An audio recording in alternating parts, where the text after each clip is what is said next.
Hello everyone, I am Vishali. आज की video में हम लोग डिटेल में डिस्कस करेंगे इंजीनियरिंग मैथ्स का टॉपिक, जो आप लोग पढ़ते हो अपने सेकंड सेम में। यूजुअली सेकंड सेम में बच्चे पढ़ते हैं, जिसको कहते हैं linear differential equation with variable coefficient. इससे पहले का जो टॉपिक है linear differential equation with constant coefficient, मैंने वो ऑलरेडी डिस्कस कर दिया है। डिस्क्रिप्शन बॉक्स में उसका लिंक मिल जाएगा और फिर इस टॉपिक को पढ़िएगा, क्योंकि उसकी बहुत सारी चीजें आपको यहाँ पे काम आएंगी। बहुत ही आसान तरीके से वो टॉपिक्स बताए गए हैं। ये भी बहुत ही आसान तरीके से 3 या 4 क्वेश्चन में समझाऊंगी। एकदम टॉपिक एक एक लाइन से समझ में आएगा।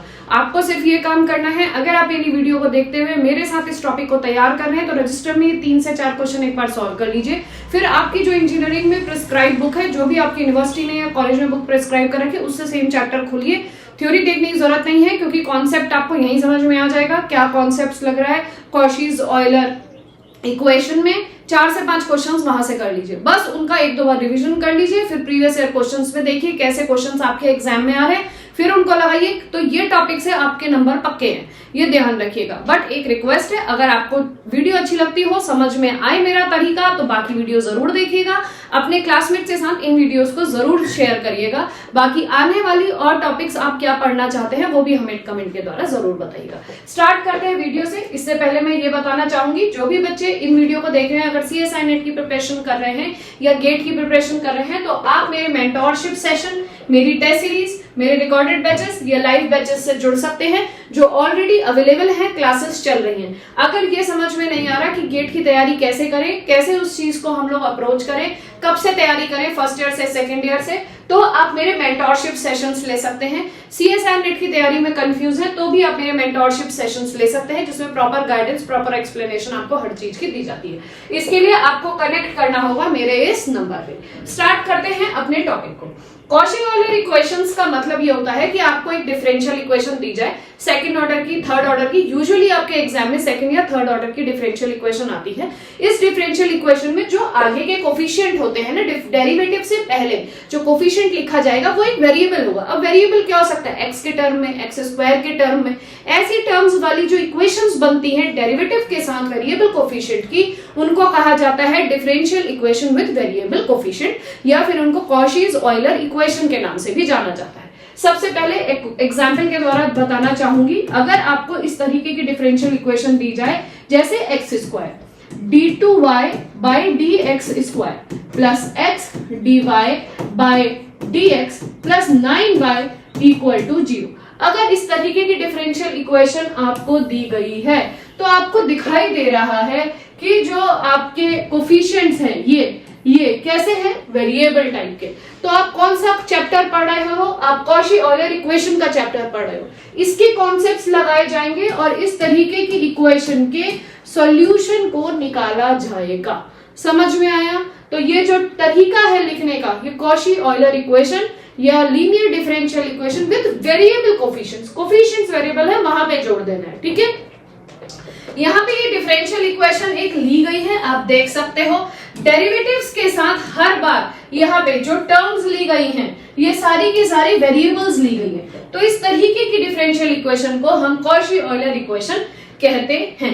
अब कॉशी ऑयलर इक्वेशन का वर्किंग रूल क्या है, किस तरीके से कॉशी ऑयलर इक्वेशन को सॉल्व किया जाता है। आपको जब कॉशीज इक्वेशन दी जाती है, dy बाई dx जैसी टर्म, d2y बाई dx जैसी टर्म, इन टर्म को आपको, इस टर्म को कैपिटल D मानना है।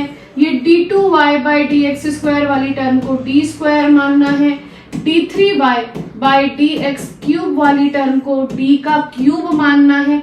इस तरीके से आप अपनी पूरी इक्वेशन को कैपिटल D में कन्वर्ट कर देंगे।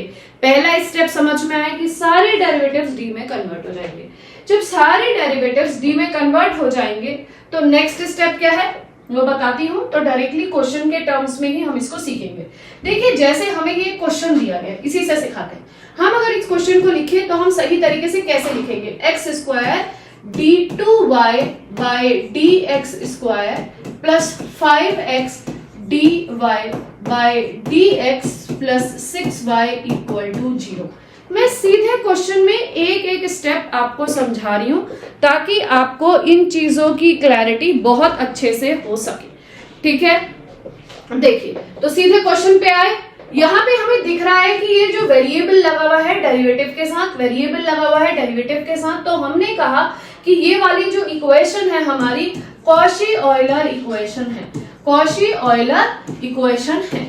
हमें क्या करना है, जो टर्म है इसकी है dy बाय dx, इसको capital D, d2y by dx square, इसको कैपिटल D में लिखना है। तो कैसे बन जाएगा, x square d square plus 5x capital D plus 6 equal to 0। यहाँ पे आप बाहर से y लिख दीजिए। ये आपका हुआ step number 1। This is step number 1। Second step यहाँ पे क्या कहता है, ध्यान से देखिए।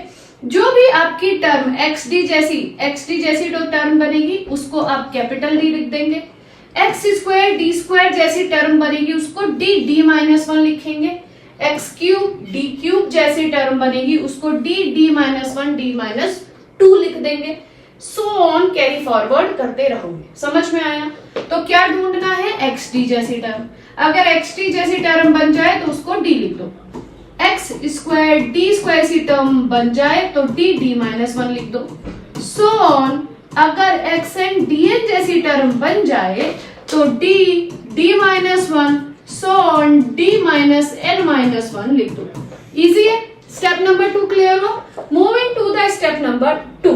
स्टेप नंबर 2 में चेंज करते हैं। हमारे पास यहाँ पे एक टर्म है xd, एक टर्म है x square d square. Change करते हैं, इसको हम लिख सकते हैं d माइनस 1 प्लस 5, इसको हम लिख सकते हैं d plus 6 of y equal to 0। अब y को भी हटा दो क्योंकि सारी टर्म्स आपकी d के टर्म में कन्वर्ट हो गई हैं, तो देयर इज नो नीड। तो y को भी अब हम यहाँ पे क्या कर देंगे, इरेज। तो y की अब कोई नीड नहीं है। अब आपकी इक्वेशन सिर्फ और सिर्फ ऐसी दिखाई देगी, d minus 1 plus 5 d plus 6 equal to 0। ये हमारा हो गया step number 2 complete. Step number 2। Step number 2 के बाद हमें क्या करना है, स्टेप नंबर 3, इसको ऑक्सिलरी में कन्वर्ट करना है, जिसको कहते हैं ऑक्सिलरी इक्वेशन। ऑक्सिलरी इक्वेशन क्या कहती है, जितने भी डी है उनको m को रख लो, चाहे तो d में सॉल्व कर लो चाहे m में सॉल्व कर लो, आपको जैसे इजी पड़े। बट मैं बता दे रही, कुछ ऑथर्स m भी यूज करते हैं। तो m minus 1 plus 5m plus 6 equal to 0। अब स्टेप नंबर 4 क्या कहता है, स्टेप नंबर 4 कहता है find the roots of equation. Find the roots of equation.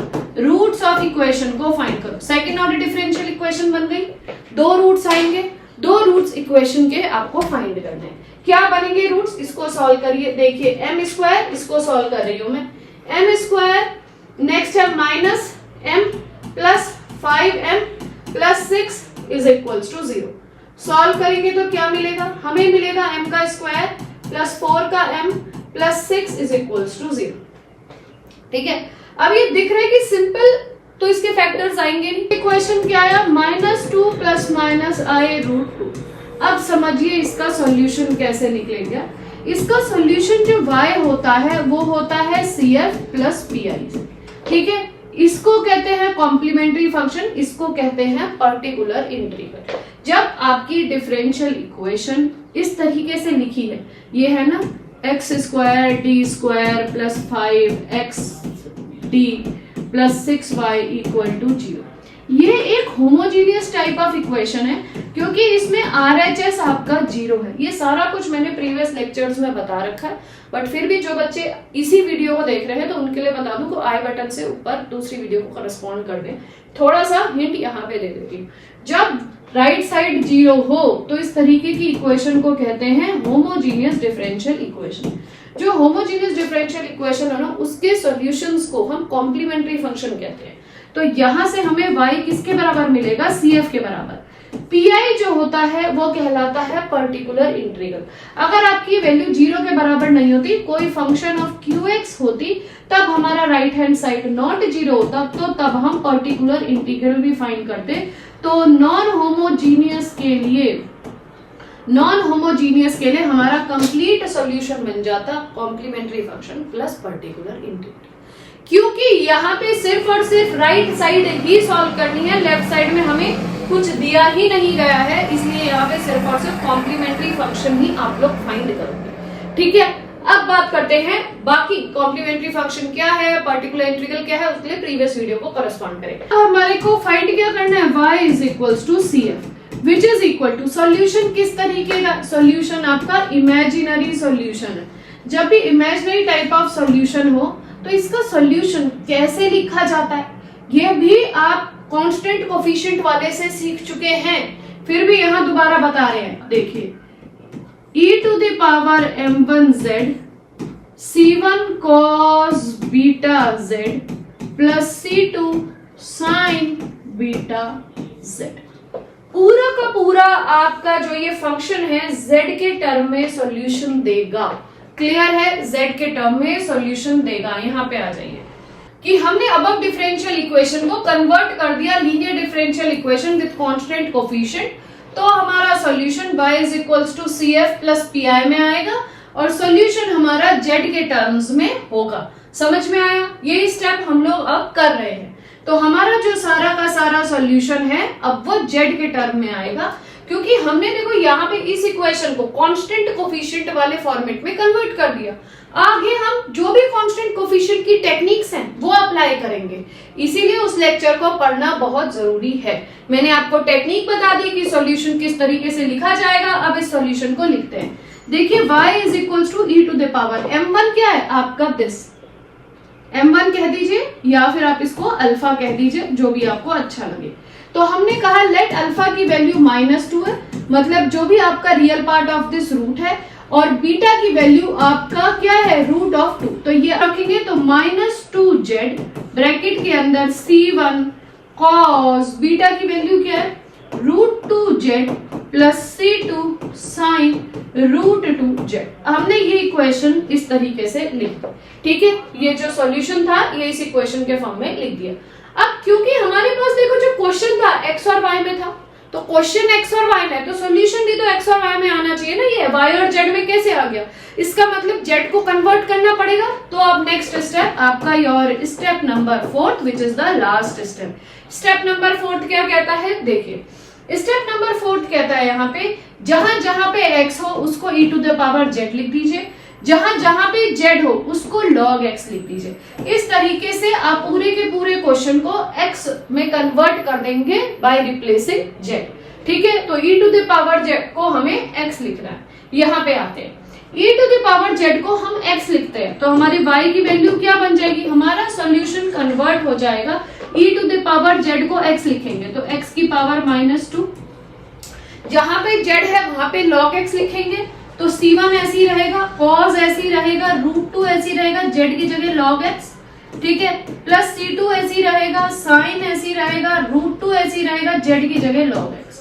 आपका ये पूरा का पूरा सॉल्यूशन आंसर का आ गया, मतलब this is the complete solution of your given question. अब दूसरा क्वेश्चन देखिए, दूसरे क्वेश्चन में हमें दिया गया है स्टेप नंबर 1 से स्टार्ट करते हैं। स्टेप नंबर 1 क्या कहता है, स्टेप नंबर 1 कहता है कि इनको आप पहले डी के टर्म में लिख दीजिए, वही चीज कर रहे हैं।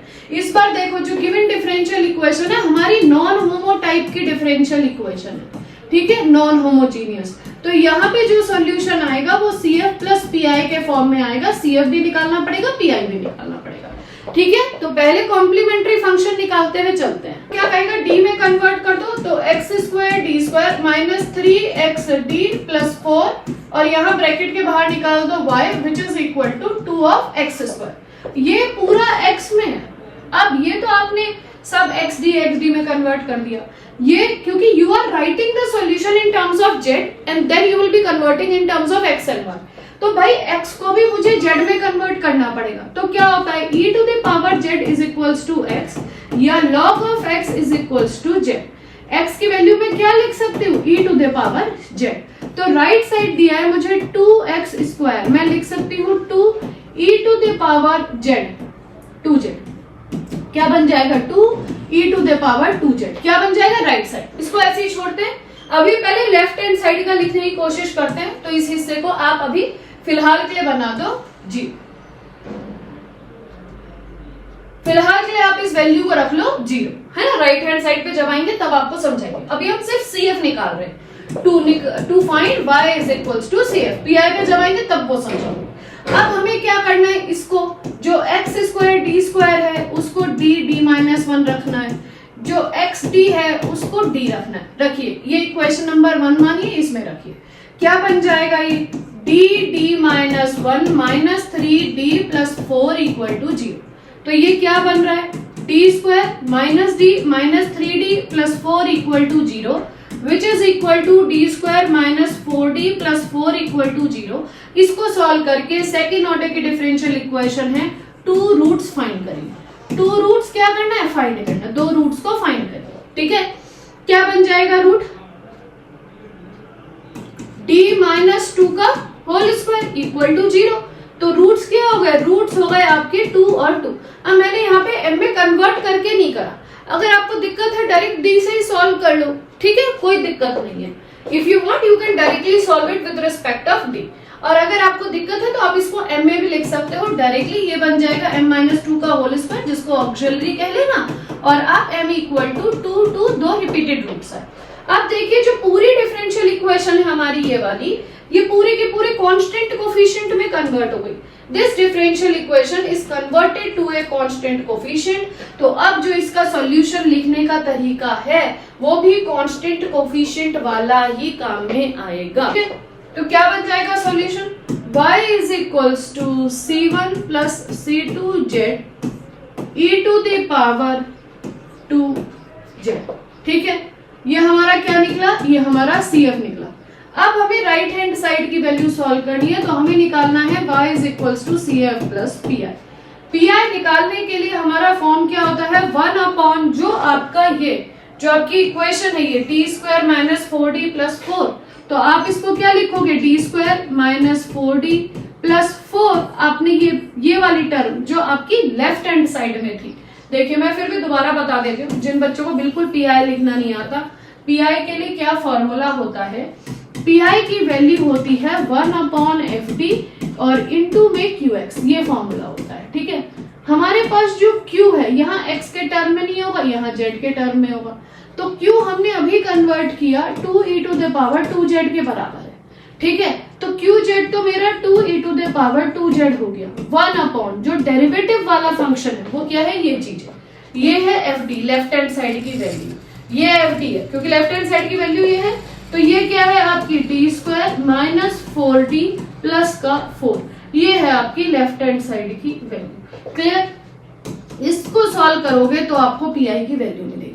तो जब भी आपके पास e⁻z होता है तो हम कोशिश करते हैं कि हर जगह d को e का जो कोफिशिएंट है उससे रिप्लेस कर दें, मतलब 2 से, तो 2 का स्क्वायर 4 और -4 × 4, तो ये वैल्यू आपकी बनेगी 8 और 4 2 8। ओके, हमें यहाँ पे क्योंकि हमने इस पूरे के पूरे क्वेश्चन को कांस्टेंट कोफिशिएंट में कन्वर्ट कर दिया, अगेन आई एम सेइंग उसके सारे कॉन्सेप्ट्स यहाँ पे लगेंगे, पहले उस चैप्टर को जरूर पढ़ के आइए। अब जब हमारे पास यहाँ पे राइट हैंड साइड में e⁻²z होता है, हम d को रिप्लेस करते हैं by 2, लेकिन जब तुम d को 2 से रिप्लेस करोगे तो तुम्हारा ये जो FD है ये 0 हो जाएगा। इसका मतलब तो ये अप्लाई नहीं होगा, d will not equal to 2, we will not put this, ये कॉन्सेप्ट तो बेकार हो गया। इसका मतलब हम क्या लगाएंगे, अब we will be using the derivative concept. अब हम क्या करेंगे, f के डेरिवेटिव करना शुरू करेंगे और देखेंगे f का डेरिवेटिव कहाँ पे 2 रखने पे 0 नहीं हो रहा, यहाँ पे नहीं 0 हो रहा, यहाँ डेरिवेटिव करोगे तो ये इक्वल टू 0 हो जाएगा।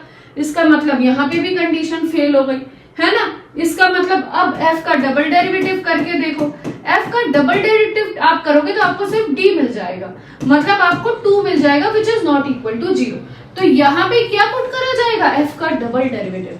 तो तब PI का फॉर्मूला क्या बन जाएगा, z का स्क्वायर 2e⁻²z अपॉन f के डबल डेरिवेटिव की वैल्यू पुटिंग t, तो ये सब रिप्लेस कर दूं मैं, तो ये वैल्यू कितनी बन जाएगी, सिर्फ और सिर्फ 2। तो आपको यहाँ पे क्या मिलेगा 2, तो ये कैंसिल, आपका PI कन्वर्ट हो गया z² e⁻²z में, ये क्या बन गया आपका PI। तो आपका सॉल्यूशन कहाँ लिखा है, यहाँ पे अब आपका सॉल्यूशन लिख कर दिखा। तो सॉल्यूशन कैसे दिखाई दे रहा है, which is the complete solution, y = ये लिखेंगे c1 + c2z Z plus Z square PI भी लिखेंगे Z square e to the power 2z। अब हमें सॉल्यूशन को लिखना है in terms of x, in terms of x। अब x में कन्वर्ट करो, x में कन्वर्ट करने के लिए क्या करोगे, z को log x लिखोगे और e to the power z को x के बराबर लिखोगे, यही लिखते हो। तो जहां जहां z है वहां log x लिख दो, जहां e to the power z है वहां x लिख दो। तो y क्या बन जाएगा, c1 प्लस c2, z है तो क्या लिखेंगे हम, log x लिख देंगे, it is log x bracket close, e to the power z को x से रिप्लेस करेंगे तो x का स्क्वायर, z स्क्वायर को क्या लिखेंगे, log x का whole square into e to the power z की जगह x का स्क्वायर। अब ये जो निकल के आया ये आपका कंप्लीट सॉल्यूशन बना, क्योंकि इसमें CF भी है और PI भी है। समझ में आया। अब देखिए एक रिक्वेस्ट है, बहुत मेहनत लगती है इन तरीके की वीडियोस में इतने लंबे लंबे क्वेश्चंस को समझाने में, तो प्लीज एक रिक्वेस्ट आपसे है कि वीडियो को लाइक जरूर करिएगा और अपने क्लासमेट्स जूनियर के साथ इसको शेयर करिएगा, ठीक है। और कमेंट के द्वारा जरूर बताइएगा कि आपको किसी और टॉपिक में प्रॉब्लम आ रही है तो उनकी वीडियोस मैं आपको एक्सप्लेनेटरी वे में दे सकती हूँ। नोट्स अगर आपको इन वीडियोस के चाहिए तो आप मेरा धी लर्न एंड ग्रो ऐप में जा सकते हो, वहां पे जाके आपको नोट्स मिल सकते हैं, या इनके डिस्क्रिप्शन बॉक्स में अगर आप जाओगे जो वीडियोस हैं तो इसमें एक इंजीनियरिंग ग्रुप का व्हाट्सएप लिंक है, आप उससे भी कनेक्ट हो सकते हो और अपने डाउट्स वहां पे पूछ सकते हो। तो स्टार्ट करते हैं अब अपने इस क्वेश्चन को। यह है हमारा क्वेश्चन नंबर 3। क्वेश्चन नंबर 3 यहाँ पे हमसे कह रहा है x cube d2y by dx square minus 2x dy by dx plus 2xy is equal to 1। तो देखो यहाँ पे हमारी जो ये डिफरेंशियल इक्वेशन है, ये डिफरेंशियल इक्वेशन नॉन होमो टाइप की है, नॉन होमोजीनियस डिफरेंशियल इक्वेशन। अब नॉन होमोजीनियस डिफरेंशियल इक्वेशन है, इसका यहाँ क्या निकालना है, सॉल्यूशन। कंप्लीट सॉल्यूशन निकालने के लिए y किसके बराबर होता है, CF प्लस PI के बराबर। तो जब हम इस लेफ्ट हैंड साइड का सॉल्यूशन निकालेंगे वो जाएगा CF के अंदर, जब इस राइट हैंड साइड के रिस्पेक्ट में सॉल्यूशन निकलेगा वो बन जाएगा PI, और तब हमारा ये कंप्लीट सॉल्यूशन बनेगा। हम सिर्फ अभी CF पे काम कर रहे हैं तो मैं लेफ्ट हैंड साइड लेके चल रही हूँ, विच इज x का क्यूब, इसको मैं d का स्क्वायर लिख दे रही हूँ, माइनस 2xd प्लस 2x और बाहर y मैंने कॉमन ले लिया और इक्वल टू 0। मैंने अभी इक्वेशन होमो में कन्वर्ट करके सिर्फ CF निकालने की कोशिश करी, ठीक है।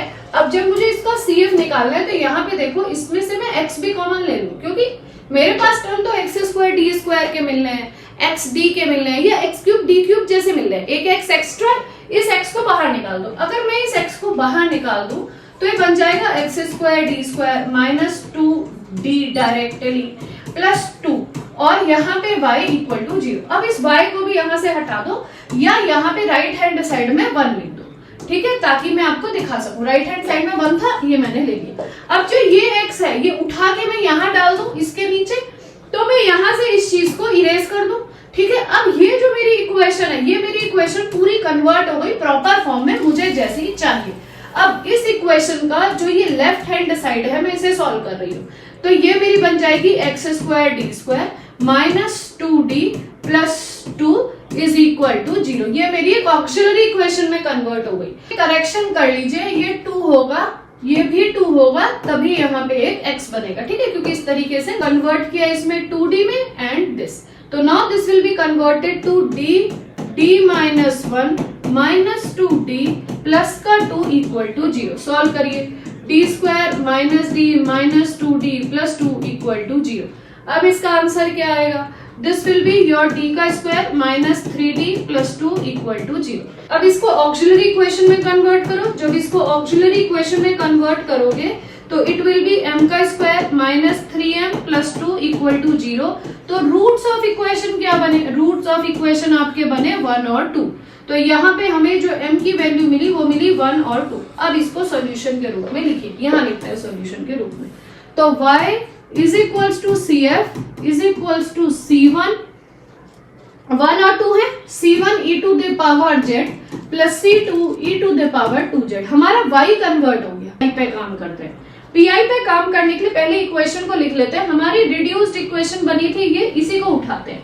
क्या बन रही है, d square minus 3d plus 2 which is equal to 0। लेकिन राइट हैंड साइड 0 नहीं है, राइट हैंड साइड हमारा क्या बना था, 1 अपॉन x के फॉर्म में बना था। तो अब हम वही लेके चलते हैं 1/x यहाँ पे, ठीक है, 1/x। अब x को भी z के टर्म में कन्वर्ट कर दो, तो ये होगा x is equal to e to the power z, तो e to the power minus z।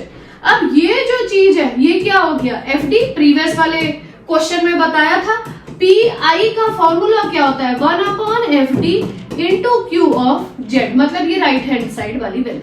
तो 1/fd मतलब 1/d² माइनस 3d प्लस 2, और q z की जगह आप लिखेंगे e to the power minus z। अब क्योंकि e का कोफिशिएंट -1 है, तो -1 यहाँ पे पुट किया जाएगा, पुट करिए -1, तो इट इज 1/1 माइनस 3 प्लस 2, तो ये आ गया 6 e to the power minus z।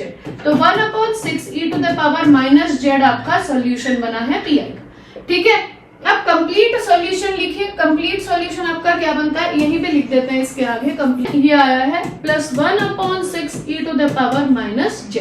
अब जब आपको कंप्लीट सॉल्यूशन लिखना है, complete solution in terms of x and y, तो इसको x एंड y में कन्वर्ट करिए।